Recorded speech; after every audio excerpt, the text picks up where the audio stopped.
Bem, bom dia. Ao chegar, nós estávamos conversando e as pessoas, tanto a Luiz como o Oberlin, disse tudo que eu tinha pensado que eu ia falar,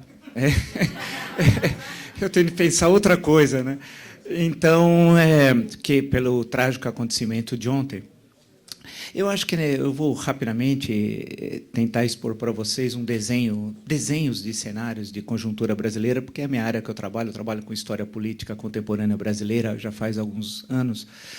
E aí, como eu participo de muitos debates e muitas vezes a gente tenta dar resposta sobre coisas que a gente não sabe, né? Mas as pessoas querem que a gente dê resposta, mas eu não sei, né? Então, mas a gente tem que tentar, de uma forma ou de outra, desenhar o que pode acontecer. No campo da história, a gente sempre, sem ter o vício das origens, o historiador tem a mania de sempre começar na Grécia, né? É um vício nosso de trabalho e tal, mas sem ir muito lá atrás, acho que a gente podia dividir em 3 partes o que nós vamos conversar hoje. Primeiro, há uma questão histórica do Brasil que é uma coisa permanente, é uma espécie de um fator de longa duração.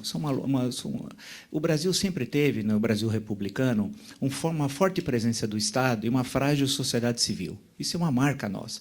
A sociedade civil sempre perde de goleada, de 7-1 para o Estado. Vamos usar esse número mágico que vai ser eterno, né? Na nossa história tal. A coisa está muito presente. A história republicana, durante a Primeira República, chamada República Velha, nós tínhamos um Estado que, apesar de funcionar aparentemente democraticamente para um estrangeiro, era essencialmente autoritário, né? O Brasil era, na América Latina, entre 1889 e 1930, o único país que teve eleições regulares para presidente da República durante 4 décadas. Não há nenhum país da América Latina que teve a regularidade brasileira. Mesmo assim, todas as eleições foram fraudadas. Todas as eleições eram fraudadas, né? Nós tivemos presidente eleito estando em Paris. O Epitácio Pessoa foi eleito presidente do Brasil em 1919, estando em Paris, na Conferência de Versalhes, né? Não precisou nem vir fazer campanha. O sistema era tão eficaz que o candidato nem precisava vir, as coisas se resolviam tal. No caso dele, foi uma candidatura acidental pela morte do presidente eleito, o Rodrigues Alves, pela gripe espanhola, e a Constituição determinava uma nova eleição, e ele acabou sendo eleito, tendo um opositor que fez campanha no Brasil, sem estar aqui no próprio país. Mas nós tivemos eleições regulares. Depois, no período 30 a 45, tivemos uma eleição, que foi uma eleição indireta pelo Congresso, em 1934, tal qual dispunha a Constituição, já que a segunda eleição, em 38, seria uma eleição direta. Acabou não tendo, porque no ano anterior teve um golpe, o golpe do Estado Novo, e tivemos uma longa ditadura. Então, esse processo, quando a sociedade civil começa a dar alguns sinais de vida, efetivamente, no Brasil, é a partir de 1945. Né?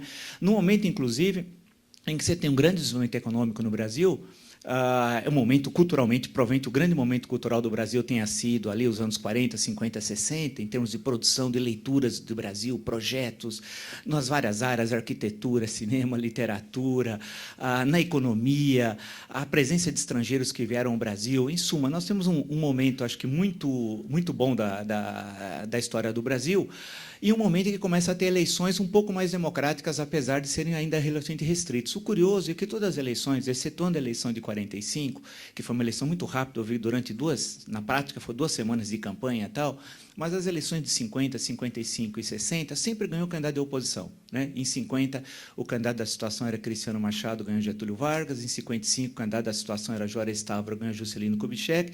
E em 60, o candidato da situação era o Marechal Lott e acabou ganhando a eleição Jânio Quadros.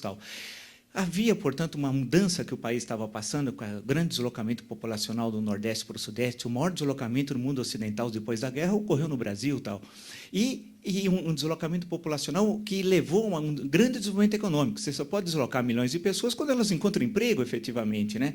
E a economia, extremamente dinâmica, conseguiu dar respostas eficazes, fazendo com que aqueles que se deslocaram como camponeses, que vieram como sertanejos, 2 semanas depois eram operários, um mês depois estava afiliado a sindicato e dão um salto histórico em 2 meses que demorou 2 séculos na Inglaterra. Aquele deslocamento que demorou 2 séculos na Inglaterra, no Brasil, foi feito rapidamente, e as pessoas passaram a ter problemas diferentes, como a pressão pela moradia, tudo aquilo, né, que nós tínhamos, a carestia, vários problemas, mas que acabaram sendo resolvidos.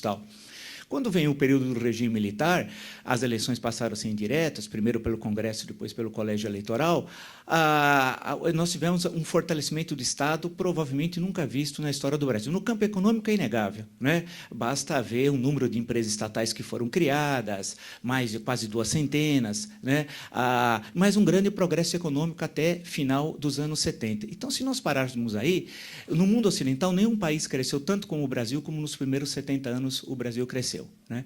Mas aí nós começamos a ter um nó, e é um nó contemporâneo que vem até hoje, que é um nó político. Tal. A nossa grande questão econômica, o Brasil tem enormes potencialidades, todo mundo sabe, tem setores extremamente dinâmicos, que, apesar de ter um Estado geralmente ineficaz, consegue desenvolver esses setores, mas há um nó político que nós não conseguimos resolver. E esse nó, em parte, tem a ver com os anos 80, com a questão da transição. A transição que ocorreu na década anterior em Portugal, na Espanha, por exemplo, de forma muito eficaz, possibilitando que esses países saíssem de regimes autoritários e conseguissem resolver a questão política e, por tabela, a questão econômica. No caso do Brasil, foi mais complicado, porque quem construiria a nova república acaba não tendo, apesar de ser eleito, não acaba assumindo, que é o caso do Tancredo Neves, e a transição passa a ser feita pelo velho, pela antiga ordem, que fica muito presente na nova ordem e tal. Então, isso fez com que a sociedade civil, aquela que eu disse anteriormente, continuasse extremamente frágil. E um Estado que era muito forte, além disso, esse Estado começa a definhar, a ter seríssimos problemas econômicos e tal. Isso marca toda a década de 80 e os vários planos de estabilização, todos fracassados, que o Brasil tem uma mania de que um erro repetido diversas vezes pode virar um acerto. Não, ele é um erro maior, né? Mas é uma mania nacional, né? De continuar insistindo com o erro e tal. Então, nós tivemos todos os planos de estabilização, todos fracassaram, numa situação muito complicada, e quando nós chegamos já no final da década de 80, iniciando os anos 90, numa conjuntura internacional radicalmente distinta, com a queda do Muro de Berlim, o mundo muda, né?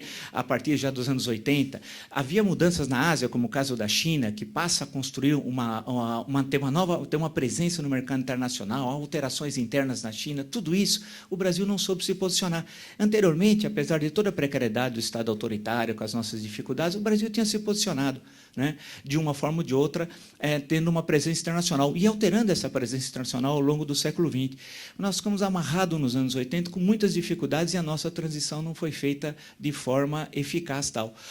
Isso fez com que tivéssemos aquela loucura que completa 25 anos agora em março do ano que vem, que foi o Plano Collor tal, né? Todo mundo que estava aqui, eu estou estudando, porque tem um livro meu vai sair depois do Carnaval do ano que vem, eu estou entrevistando ministros, secretários do governo Collor, políticos da época, para tentar entender se é possível entender, numa conjuntura extremamente complexa, ou você congelar todos os ativos financeiros, tudo aquilo que ocorreu, né? Algo que nunca tinha ocorrido em nenhum país democrático do mundo, né? Foi o caso único. Tá? Claro que deu errado, evidentemente, era difícil, inicialmente cai muita inflação, mas aí tem uma série de dificuldades, questões, mas que era necessário fazer alguma coisa. A grande questão é que todo mundo ia fazer alguma coisa drástica, ninguém sabia como. Por quê? Não é possível ter uma inflação anual de 4 dígitos. Não é possível ter uma inflação mensal, como a de março de 90, de 84%. Né? Isso não existe. País algum do mundo funciona assim e tal. Todo mundo tinha que ter um choque, ninguém sabia o que, e foi feito daquela forma tal.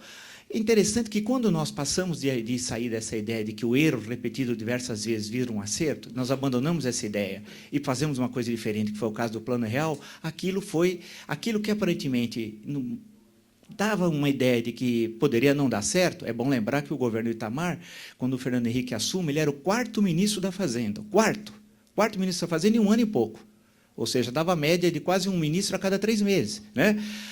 Ele foi o 4º e depois dele teve mais 2. Né? É bom lembrar que, num prazo de 2 anos, tivemos 6 ministros da Fazenda e tal. Apesar disso, o plano, com sua forma absolutamente original, uma leitura da conjuntura econômica, deu tudo certo. Né? Nós convivemos com 2 moedas sem nenhum problema. Né? É uma coisa única, tal, a capacidade de adaptação que tem no Brasil é uma coisa inacreditável. E aquilo deu certo e conseguiu, paulatinamente, resolver alguns problemas graves que nós tínhamos, especialmente em relação à moeda, à inflação, mas não só. Né? Então, a questão que se coloca mais recentemente, eu acho que se a gente for já chegando aqui no século XXI, é que o Brasil construiu certos fundamentos no final dos anos 90 que foram fundamentais algumas reformas. É que as reformas são muito difíceis de serem feitas no Brasil. Quanto mais profunda a reforma, menor a possibilidade dela ser realizada. Por isso que toda a discussão de reforma tributária, reforma política, pode deixar de lado, porque isso nunca vai ser feito.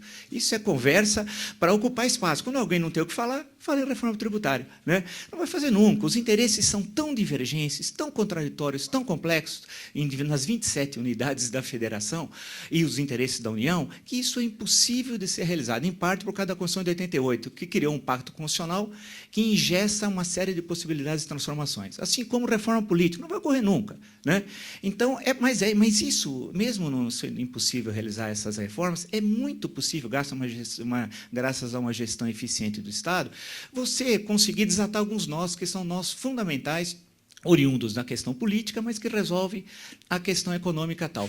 Por exemplo, na primeira década desse século, o país conseguiu pegar uma conjuntura internacional até final de 2008 absolutamente favorável e, com as transformações realizadas na década anterior, possibilitou ter um crescimento, que não foi alto, vale lembrar, mas é que a retórica oficial era tão eficaz como a China. Só que houve recessão no Brasil. O Brasil cresceu menos 0,3%.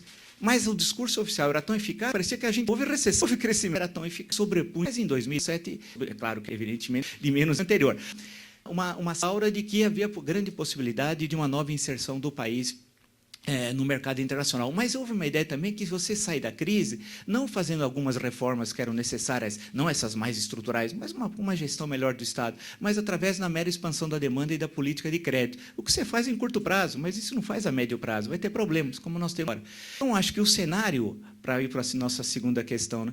O cenário até ontem, eleitoral, era 2014, muito diferente de 2010. Tanto que, quando começavam a desenhar um cenário de que era possível ganhar a eleição no primeiro turno, isso é uma bobagem. Não vai ganhar nunca a eleição no primeiro turno. Bastava acompanhar os institutos de pesquisa, apesar que o instituto de pesquisa no Brasil é um problema, eles não acertam uma, parece previsão do tempo, né? Se vocês olharem as eleições de 2010, para não mais atrás, 2012, todos erraram. E nas eleições municipais de 2012 tem erros assim, absurdos. Dava empate na eleição em Manaus, um dos candidatos ganhou no primeiro turno. Dava empate, né, na véspera. Como é possível, no dia posterior, um dos candidatos, que era o Arthur Virgílio, ganha a eleição? Você falava assim, mas não é possível, né? Os erros foram clamorosos, tal. Mas, dentro do que é possível, o Instituto Datafolha é aquele que apresenta alguns resultados que é possível você ter uma série para ver alguns sinais de desenhar cenários um pouquinho mais confiáveis.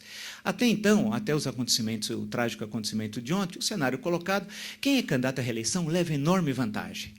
E, no caso brasileiro, mais ainda, porque, no caso brasileiro, há um uso do aparelho de Estado. Claro, ninguém perde a eleição, só se o prefeito é muito ruim, mas precisa ser muito ruim mesmo. O governador ser muito ruim, dá para contar os casos, em sobra deles, não. E, no caso de um presidente, não ser reeleito é muito difícil, porque você nunca sabe quem está falando, se é o presidente ou se é o candidato, né? E usa sempre a estrutura de Estado para isso, tal, diferente de outros países. Mas, no nosso caso, com o presidencialismo, com a nossa característica muito forte, com o forte poder da União, isso é muito claro, é muito difícil não ser reeleito. Mas o cenário de primeiro turno era muito difícil, os dados mostravam isso. Primeiro, pela rejeição. A candidata oficial tem um altíssimo índice de rejeição, muito superior, por exemplo, em 2010 e tal. No caso do principal estado da federação, em termos também eleitorais, tem 22,5% do eleitorado, que é São Paulo, a rejeição é de 47%. Com uma rejeição de 47%, é muito difícil você vencer no primeiro turno. Tal. E é uma rejeição com tendência de crescimento, tal, né? E se espalhando para os principais colégios eleitorais da federação. Tal.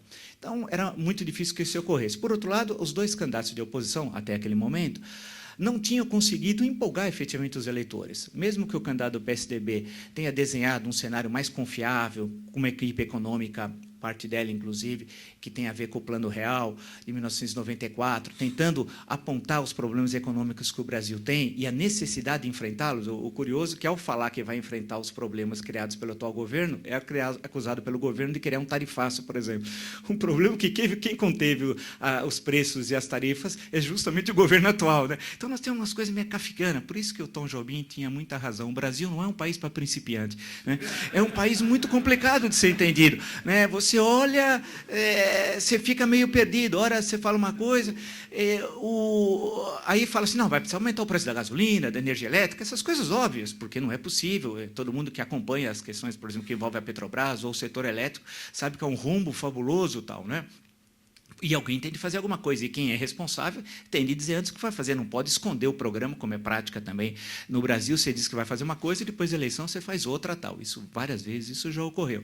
Mas o principal candidato da oposição começou a se posicionar, percorreu o país, o partido, que sempre está mais desunido, eles brigam mais internamente do que com os adversários, fora, né?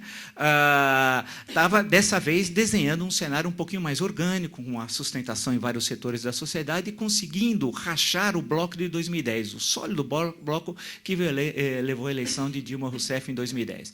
Isso fica muito claro, por exemplo, no caso do Rio de Janeiro, o terceiro colégio eleitoral do país, em que aquela base de 2010 está fracionada, né?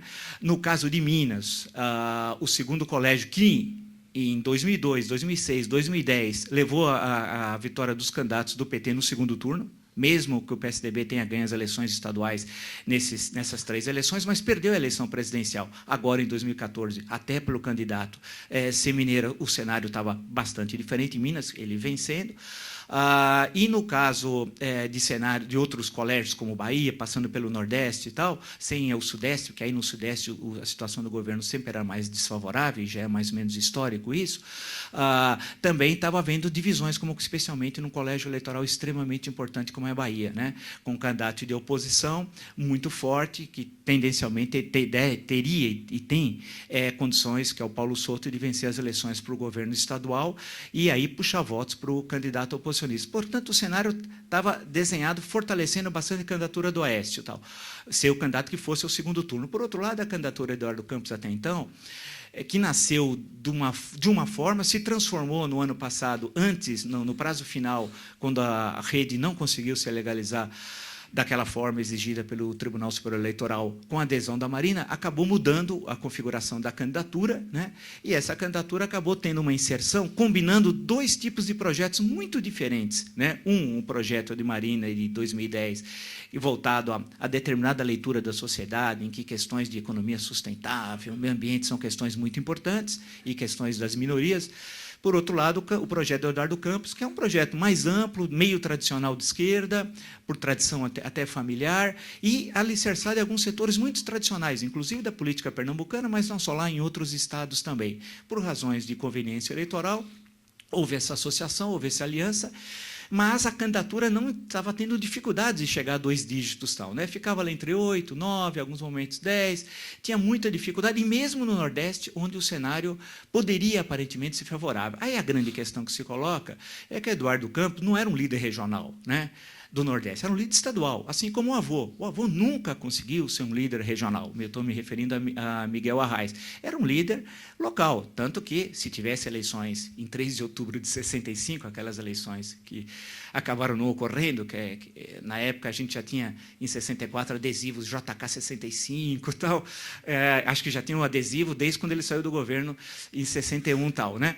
Mas a eleição que seria a Lacerda, JK, era mais ou menos o cenário que tinha de 65, o Miguel Arraes, no máximo, poderia ser vice numa possível composição com o JK, numa possível aliança tal, mas não mais que isso, porque não era efetivamente um líder nacional, nem regional, era um líder estadual. No caso do Eduardo Campos, também. Ele teve muito, bastava pegar os indicadores das pesquisas de intenções de voto, você observava como era distribuído o voto nos vários estados, dos 9 estados no Nordeste, e você percebia que a candidatura tinha dificuldades nessa região também de decolar tal. Mas não se sabia, porque a nossa campanha horário gratuito, que é uma característica brasileira, vale lembrar, né? Isso em outros países tem outra forma de trabalhar com o rádio e com a televisão. O horário gratuito foi criado no regime militar, isso que é paradoxal, né? Por isso que o nosso regime militar não tem qualquer relação com a Argentina, Chile. Quem fala isso não sabe nada de história tal, né? Está falando bobagem. São radicalmente distintos em política, em economia, em cultura, em razão ideológica, em base das Forças Armadas, de onde elas vieram, do que elas pensam tal. O regime militar que criou o horário gratuito a partir de 66. E a partir de então, então, ele foi se mantendo, só que foi diminuindo. Agora são de 45 dias. E em 45 dias é muito pouco você, muitas vezes, mudar uma grande tendência tal. E sabendo que você tem 2 eleições para o Executivo em 45 dias de propaganda, para os 27 unidades da Federação e para a Presidência da República, além das eleições, evidentemente, para o Legislativo Estadual e o Congresso Nacional. Nesse período, ele teria a candidatura a Campos de tentar reverter um pouco essa tendência, tentando trazer os votos que Marina teve em 2010. Aí também nós temos um festival do... Lembra o FEPEAPA lá do Stanislau Ponte Preta, né? Que é aquele festival de besteiras que assola o país e tal. Nós temos um monte, e dá para fazer vários volumes, né? E sempre atualizados, revistos e ampliados, porque a ideia de que alguém traz voto numa outra eleição, como se o voto tivesse registrado, você põe no bolso, só se fosse na República Velha, que tinha aquelas fraudes. Eu estava lendo uma fraude ontem em Pernambuco, no interior de Pernambuco, o sujeito dizendo como era a eleição, tinha o coronel, tinha a urna, chegavam os eleitores e tinha o fiscal que fiscalizava a fraude, né? Quer dizer, nós temos uma mania de burocrática, né? Que até a fraude é fiscalizada, e todos assinavam depois a ata que era enviada ao Rio de Janeiro, todo mundo sabia que era falsa, mas era considerada legal quando chegava no Congresso pela Comissão de Verificação de Poderes. Nós temos, então, essa ideia de que alguém traz os quase 20 milhões de votos que a Marina teve em 2010, levaria para 2014. É um processo dinâmico na política, né? Isso é impossível. São conjunturas radicalmente distintas, tanto no campo econômico, no campo político, a eleição de 2010 para a eleição de 2014.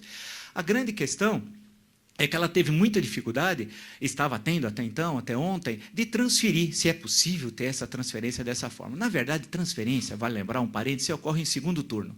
E dá para contar transferência que ocorreu. Eu só conheço uma, em 1989.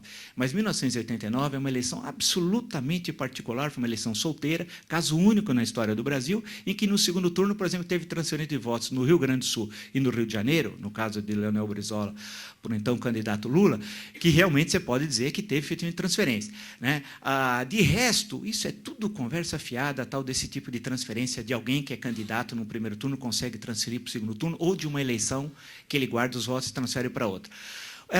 Os dados mostravam absolutamente isso, né? A dificuldade dessa transferência, em parte porque era uma aliança sobre bases distintas, né? Entre PSB e entre rede, e com muitos problemas, inúmeros problemas. Ontem eu passei o dia discutindo isso, até à noite, depois de um debate na televisão, ficou falando 1 hora isso.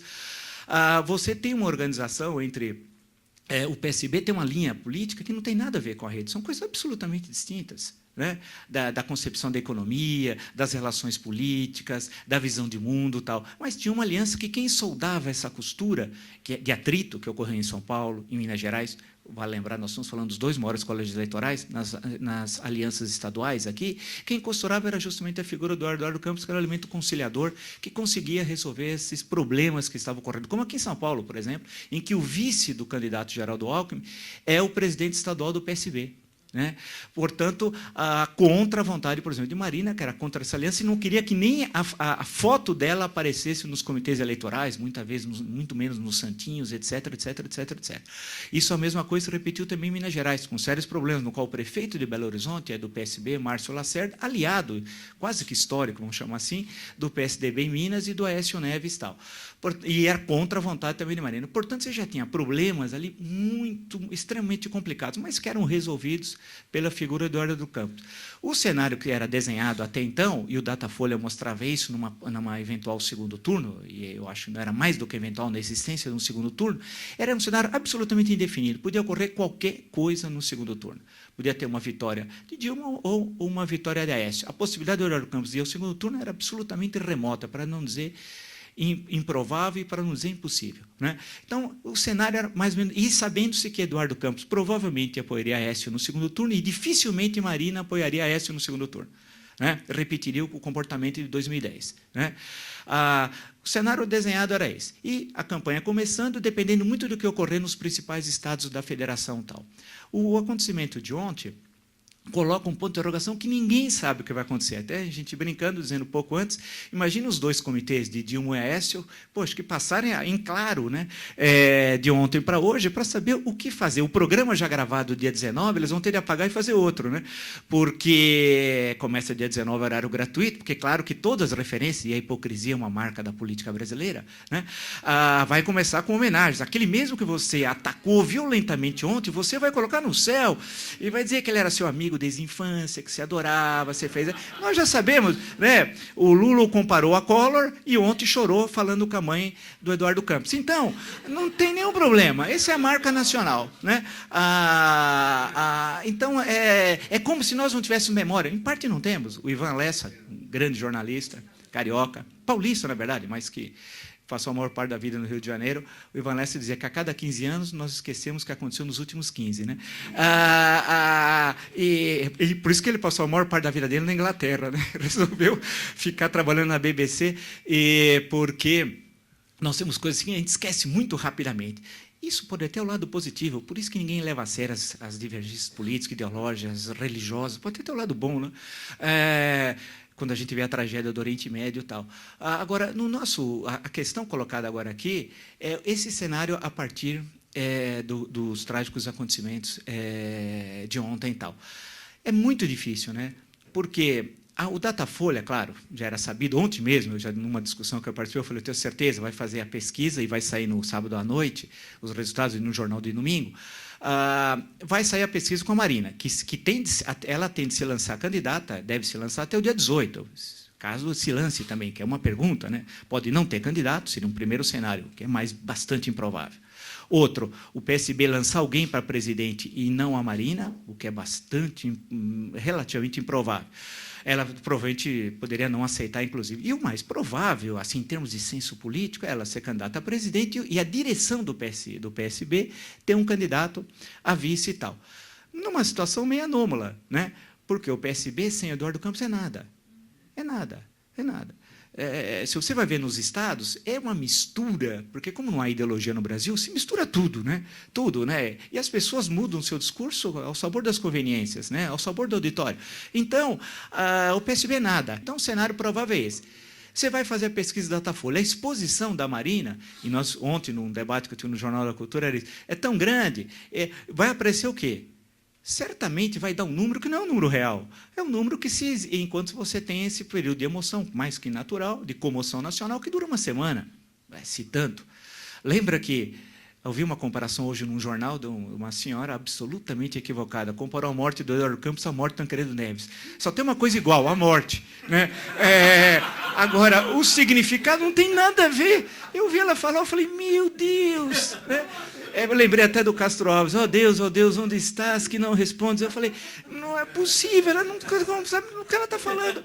Um era um presidente eleito, depois de uma longa história, que foi ministro da Justiça no auge, numa crise infernal de agosto de 54, que foi deputado federal, senador, governador de Minas, que naquela épica campanha lançada por Franco Montoro, aqui no Palácio dos Bandeirantes, em agosto de 1984, candidato pelo Colégio Eleitoral.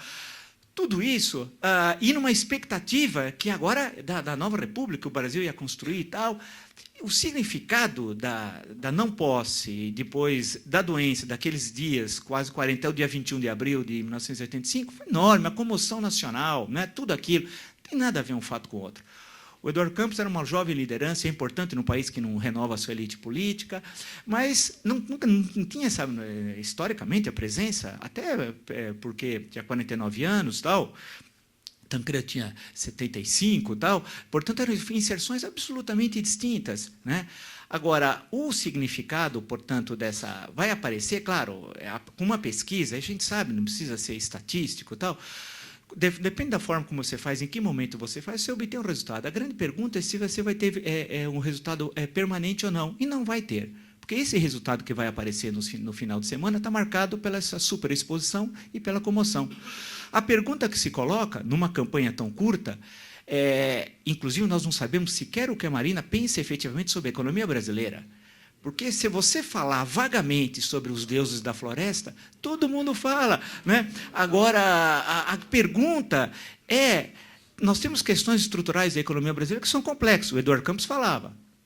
para o bem ou para o mal, não é essa a questão, mas tinha e nas últimas entrevistas ficou muito claro, tanto feito pelo UOL, aí, foi no Teatro Folha, até eu estive lá, tal, como até no Jornal Nacional, naquele dia, depois no Jornal da Globo News, você tem uma noção, mesmo que vaga, mas você tem uma noção do que se pensa sobre a economia e tal.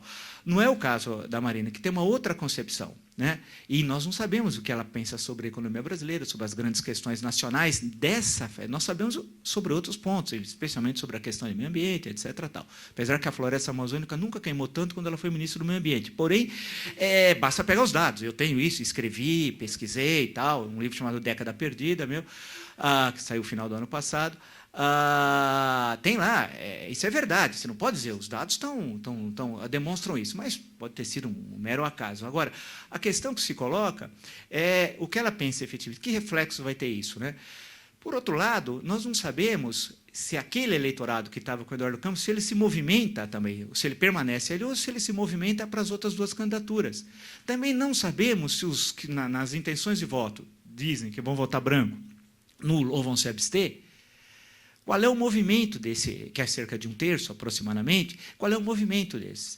O que vai ocorrer? Eles vão se deslocar? Eles não votam porque estão decepcionados com o processo eleitoral? Depende. Essa ideia também é de um primarismo absoluto. Se você for pegar os últimos 10 anos, 12 das eleições brasileiras, é muito alto o índice de, mesmo com o voto obrigatório, de abstenção, brancos e nulos. Nas eleições de 2012, em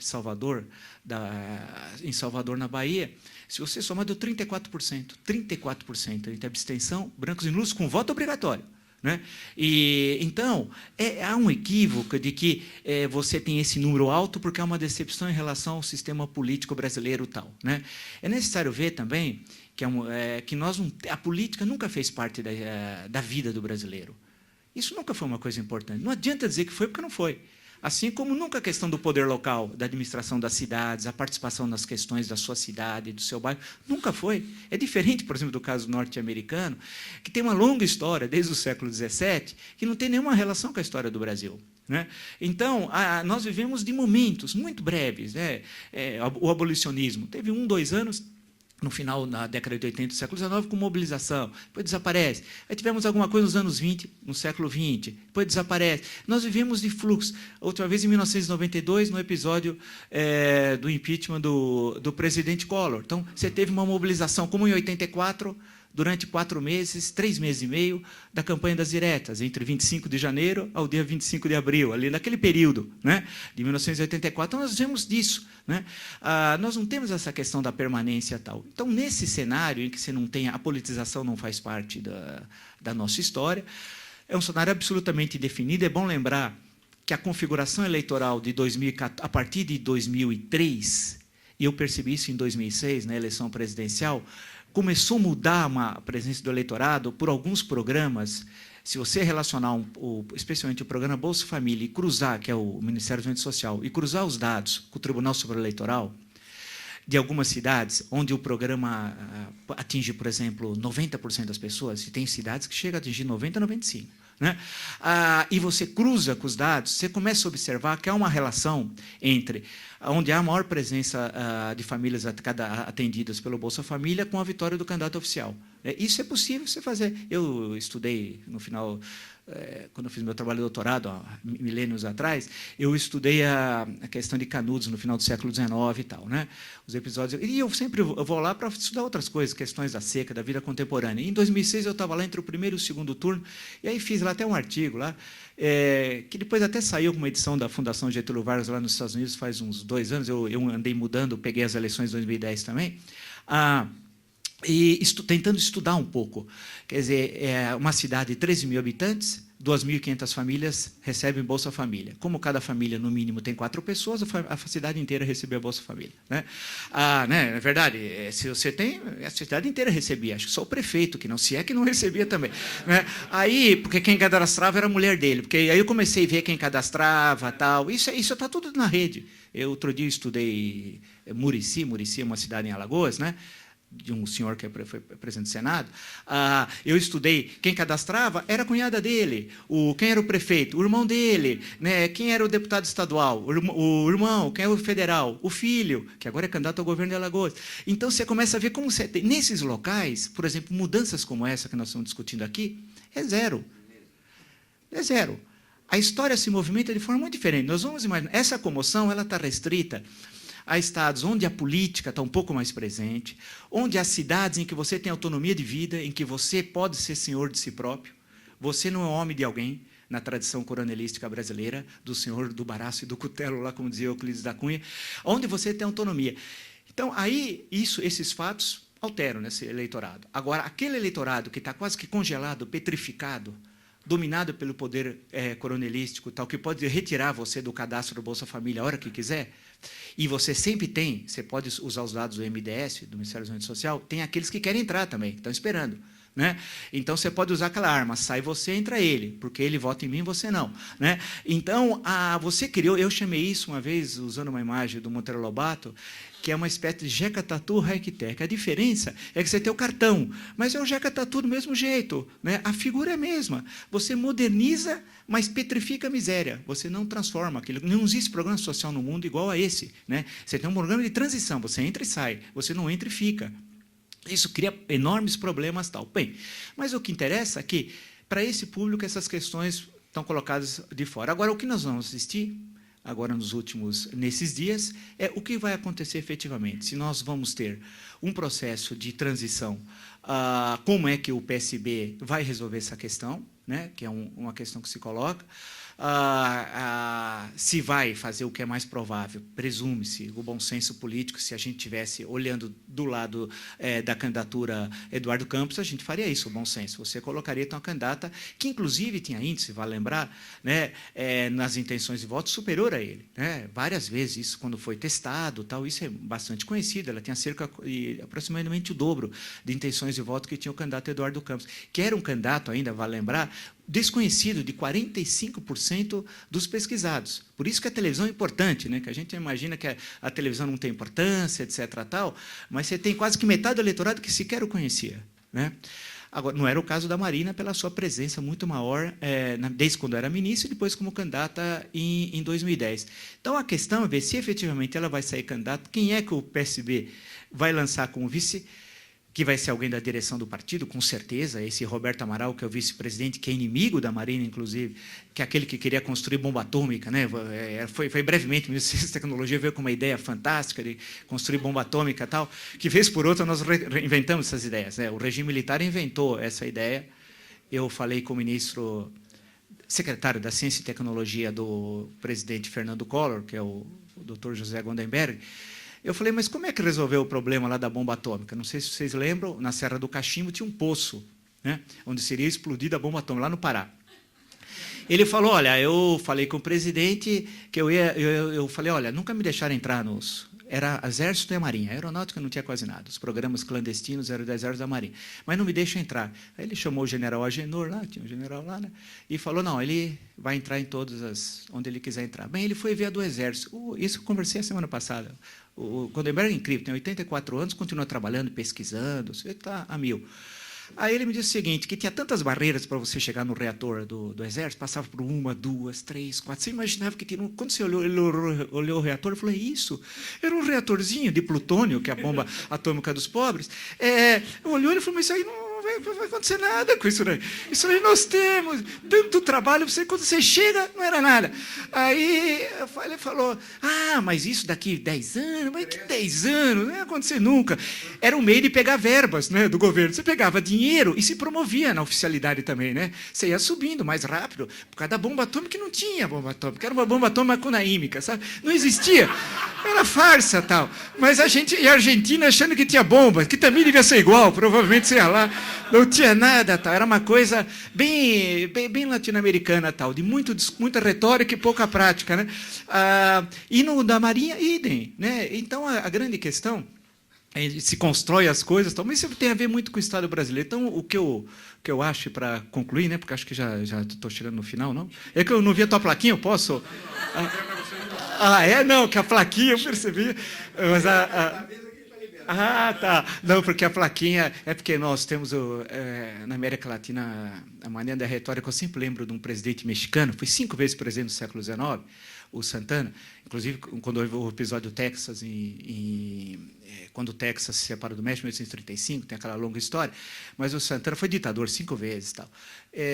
Na última vez, quando não pagaram os empréstimos para a França, houve um bombardeio do porto de Veracruz, e ele recebeu um dos estilhaços de bomba tal. Na perna houve um estilhaço, achou que ia morrer, ia ser amputada a perna, aquela situação. Ele deu só as últimas palavras, 12 páginas. Últimas palavras, 12 páginas. E pior que ele não morreu, né? Porque ele sobrevive, a perna foi amputada, enterrou a perna na Cidade do México, né? E a vida seguiu. Tal. Quer dizer, então nós temos essa mania da retórica, a gente fala, mas é bem... bem América Latina. E como nós temos comportamentos similares, né? Se a gente vai ver em vários momentos da história do XIX, do século XX, e alguns países, a gente fica vendo assim que nós temos características muito parecidas. O caso de Cuba, então, que foi aqueles discursos de 12 horas, o sujeito ia almoçar, voltava, o Fidel Castro estava falando para quem ninguém sabe, porque ninguém acreditava nada daquilo, né? Mas até por razão de sobrevivência, você tinha de balançar a cabeça, dizer sim, está correto, tal, mas sabia que aquilo era uma farsa. Sem a União Soviética, aquilo fechava, como não existe como país até hoje e tal. Agora, acho que a questão, portanto, nós temos um enorme ponto de interrogação. Eu fico, e para concluir, imaginando como é que os comitês eleitorais agora estão trabalhando. O caso da Dilma, ela tem problemas no jornal Valor de segunda-feira, uma longa entrevista do Rui Falcão, presidente do partido. Ali está claramente o sentido que o partido engole a Dilma, o partido não gosta da Dilma. Porque a Dilma não tem nada a ver com a história do partido. Ela entrou cerca de 10, 12 anos, né? O partido não gosta dela. Mas sabe que é essencial. Segundo o Rui Falcão, que já decidiu a eleição, ele disse que ela vai ganhar e o Lula volta em 2018. É legal que nem precisa ter eleição, já está tudo decidido. Né? Então, ele disse, e aí, se ele volta com reeleição, ele fica até 2022. E aí vai. Né? Daqui a pouco proclama... 8. E vai indo. É tudo muito fácil. Tal. Como se a eleição se resolvesse assim. Agora, o interessante nessa questão da entrevista do Valor, que eu fiquei observando a questão das alianças, mas você percebe que há uma dificuldade, e agora mesmo, já há uma briga no interior do comitê de campanha, porque vai ser uma eleição em 2 turnos, já antes do episódio de ontem, e ela tem enorme dificuldade de debate. A gente sabe, até a piada é que ela fala uma língua, um dialeto chamado dilmês, né? Porque a gente não entende o que ela fala, não há ponto, não há vírgula, as frases não têm sentido, as contas, né? 13 menos 4 dá 7, como ela disse outro dia na CNI, né? E insistiu que era 7, aí alguém gritou, não, tal, né? Confundiu a Ucrânia com o Japão, não sabia a cidade, falou Fukushima, aí era uma confusão. Eu falei, mas foram 54 segundos que são incompreensíveis, né? Trocou, chamou o garotinho virou Antônio, algumas confusões, até que, mas você fica vendo tudo aquilo, você fala assim, mas não é possível. Então, ele tem dificuldade num debate, principalmente se tiver for um momento de intensidade da campanha, diferente de 2010, quando no segundo turno, a primeira pesquisa já dá ali no final da semana posterior, ela à frente. É curioso que o sentimento do primeiro turno, em 2010, dava a possibilidade, na segunda e na terça-feira, eu até falei, por causa até do livro desse do Collor, na época José Serra era deputado federal do PSDB em 1990 e tal, né?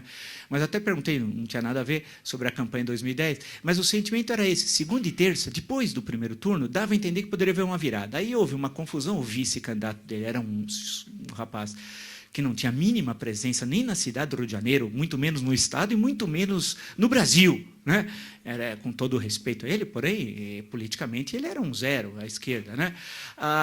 Falou-se da mudança, você pode mudar legalmente o candidato a vice e tal. Mas aí queriam colocar na época o Fernando Gabeira, tal, não tem tudo para pegar os votos do campo da Marina tal. Também não sei se isso seria tão eficaz assim. Porém, havia um sentimento, mas se perdeu aquele momento. E aí ela já começou a campanha do segundo turno, tendo condições bastante favoráveis, e tanto que nos debates, da forma que são feitos debate no Brasil, se fosse nos Estados Unidos seria diferente, mas aqui os debates, o candidato responde o que quer, a hora que quer, e fala o que bem deseja. Né? Portanto, não só eles ensaiam, né, fazem todos os ensaios, como não respondem a pergunta. Você fala assim, mas ele não respondeu, então no debate não é debate. Né? Porém, ela conseguiu se livrar. Agora, a situação era muito mais complexa, a situação de 2014, numa conjuntura econômica, o Brasil deve crescer próximo a zero, é ótimo, né? Eu acho uma das expressões maravilhosas, tal, né? Mas vai caindo. É interessante você pegar de janeiro até agora, foi caindo, agora falam em 0,8, alguns em meio, e alguns estão dizendo que seja muito próximo a zero, tal. Portanto, é uma situação econômica muito diferente, o emprego não cresce mais daquela forma, tem todas essas questões econômicas que vocês, melhor do que eu, sabem, tem essa questão da inflação fugindo da meta, há problemas em relação ao endividamento das famílias, nós temos gravíssimos problemas de infraestrutura que todo mundo sabe quais são. Tal. A maior obra do governo Dilma foi em Cuba, né? O Porto de Mariel, que é sui generis, é o país da piada pronta. A maior obra não é feita no próprio país, é feita fora, né?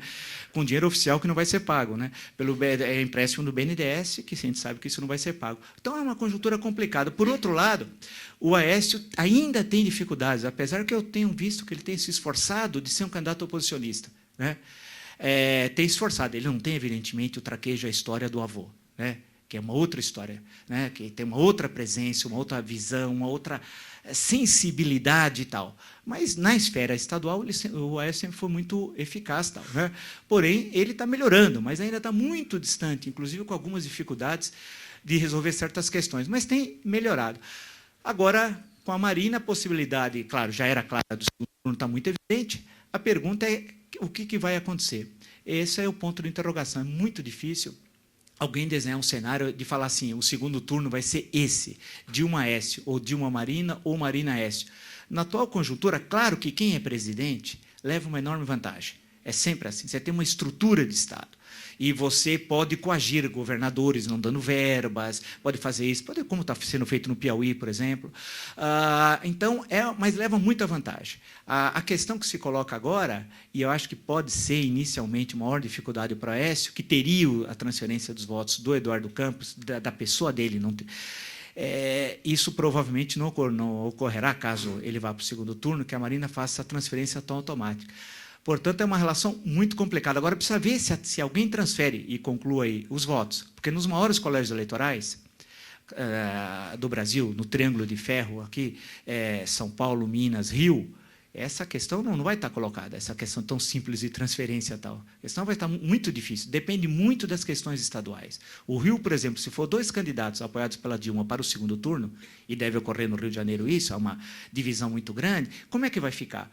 Isso vai ter reflexo na eleição presidencial no segundo turno. Né? No caso de São Paulo, tudo indica que o cenário se resolve no primeiro turno, porque o candidato do PT não conseguiu emplacar, o prefeito faz uma gestão pavorosa, tem um índice de rejeição muito alto aqui, né? Não conseguiu emplacar, e o Paulo Scaff, que é só coisa do Brasil, é empresário que não tem indústria. Nós somos um país maravilhoso, ele não tem indústria. Né? Como você pode ser presidente de uma federação se você não tem indústria? A indústria da família faliu. Né? Que tinha uma indústria de tecidos e tal. Mas ele usou o Sistema S, que é um absurdo no Brasil, um imposto que a gente é obrigado a pagar. O Sistema S arrecada, acho que não sei se está no valor de hoje, acho que é 30 bilhões. É um negócio inacreditável. E é uma auditoria? Não, você gasta como quer. E ele fez a propaganda dele, e tem hora que ele apareceu na televisão, você não sabia se ele era candidato ainda, lá atrás, ou presidente, né, e fazendo propaganda lá. E ele não tem indústria. Não é a primeira vez, teve um outro que era presidente, fazia parte de uma diretoria da Companhia Paulista de Força-Luz. Como é que você pode dirigir indústria se você não tem indústria? O setor industrial, você fala em nome de um setor sem ter qualquer responsabilidade por aquele setor. É uma coisa fantástica, é igual a CNI. Muitas vezes eu vejo alguém falar em nome do empresário nacional e falo, mas que indústria ele tem? Porque alguém, para falar em nome dos... deve ser um cara muito bom, devia ser assim, né? Alguém que tivesse uma enorme representatividade. Não tem, são sindicatos fantasmas que elegem as federações. Você tem sindicato que não tem indústria. É um negócio assim, fantástico. O Brasil, por isso que é um país realmente muito difícil de entender. Apesar que eu sempre digo, quando eu olho para o argentino, eu acho o Brasil maravilhoso. Agora, a gente tem essas comparações, né? De segurança jurídica. Nós temos 1000 problemas aqui de segurança jurídica, mas quando eu olho a Argentina, eu falo, graças a Deus, né? Por incrível que pareça, isso aqui é uma maravilha. Tal. E por quê? Eu vi uma análise de uma consultoria econômica, mal escrito, por sinal, a pessoa precisa aprender a escrever português. As duas muito mal escritas, tal, tem um problema com a língua terrível. Tal. Uma dizendo, perigo do bolivarianismo. Isso nunca vai ter no Brasil. Nós temos uma institucionalidade frágil, porém muito melhor, mas muito melhor do que na Argentina ou na Venezuela, por exemplo. Na Bolívia não existe, com todo respeito, institucionalidade. Né? Não existe nem Estado na Bolívia, efetivamente. Né? Infelizmente, a história trágica dos golpes de Estado, tal, as mudanças constitucionais constantes, e assim vai e tal. A grande questão é que isso não ocorre. E não ocorre por quê? Porque o principal partido hegemônico nessa aliança que governa o Brasil desde 1º de janeiro de 2003, ele tem uma presença no parlamento muito pequena. E aí, isso é uma questão interessante. Todas essas mudanças que estão ocorrendo agora, né, possível a partir de ontem, afetam o executivo, mas não afetam o legislativo. A questão da eleição congressual permanece a mesma, porque nosso sistema eleitoral, você não amarra, não é voto por lista, não é sistema parlamentar.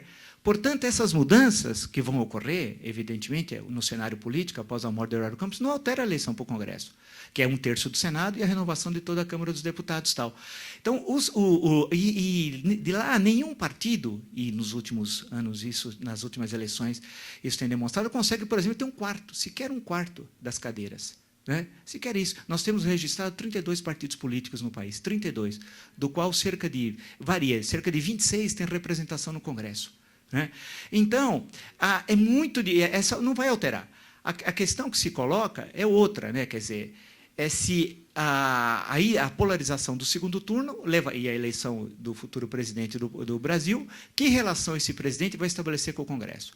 Porque há uma ilusão de que você estabelece uma relação com o Congresso na base do edando que se recebe. E isso é considerado como algo indispensável. Não é. É possível governar sem ter apoio, sem fazer esse tipo de negociação. A grande questão é que a iniciativa tem que ser do Executivo e não do Legislativo. O Legislativo ele está, usando uma expressão da República Velha, carcomido por essas relações antirrepublicanas. Então, a questão dessa relação precisa mudar por aí. O Executivo tem uma outra relação com o Legislativo. Acho que esse que vai ser o grande desafio colocado para o próximo presidente da República. Porque muitos desses coronéis que dominam seus estados até hoje, eles vêm de uma importância política que eles não têm na realidade. Né? Eles falam que... E no Brasil as pessoas acreditam, né? Que a pessoa tem um apoio. O Sarney tem uma bancada de 30 deputados. Eu duvido que ele tenha uma bancada de 30. Né? Tem nada. Mas é na hora das negociações. Tal. Agora, é paradoxal o Brasil. O Oliveira Viana, um pensador autoritário, provavelmente o mais importante do século XX brasileiro, diria que qualquer reforma democrática no Brasil passaria por um Estado autoritário centralizado. Olha o paradoxo. Quer dizer, nós passaríamos por um Estado autoritário centralizado, forte, que eliminaria o poder dos senhores locais, né? E, a partir dali, a gente abriria caminho para a democracia. Então, nós teríamos que passar por o estágio autoritário.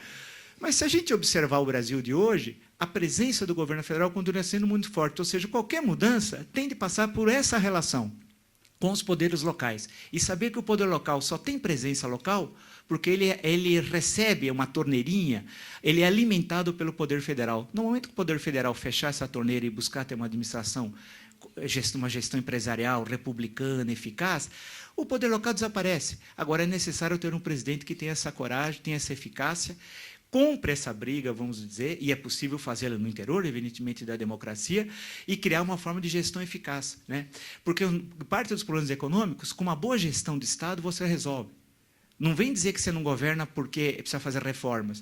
Uma boa gestão, você impede que obras fiquem interminadas e caríssimas, ou obras desnecessárias, ou que dá espaço para a corrupção. A grande questão é gerir bem os recursos. E não falta dinheiro. Igual para a educação, eu sou contra o dinheiro carimbado, acho que isso é um absurdo. Essa é uma das invenções nacionais, achando que você precisa ter porcentagem. Então, você não precisa ter discussão de orçamento, né? Já está tudo pronto, você só faz a distribuição. Não, nós temos muito dinheiro. O problema é que ele é pessimamente administrado. Eu acho que esse que é o grande desafio, a gente construir uma sociedade civil. Como eu falei no início, um Estado forte, sociedade civil frágil. o nosso grande desafio é, ao longo da nossa curta história democrática, que é muito recente, é construir uma sociedade civil forte, que possa se contrapor ao Estado e, finalmente, a gente caminhar para uma gestão econômica eficaz e uma democracia política, né? Acho que é isso, né?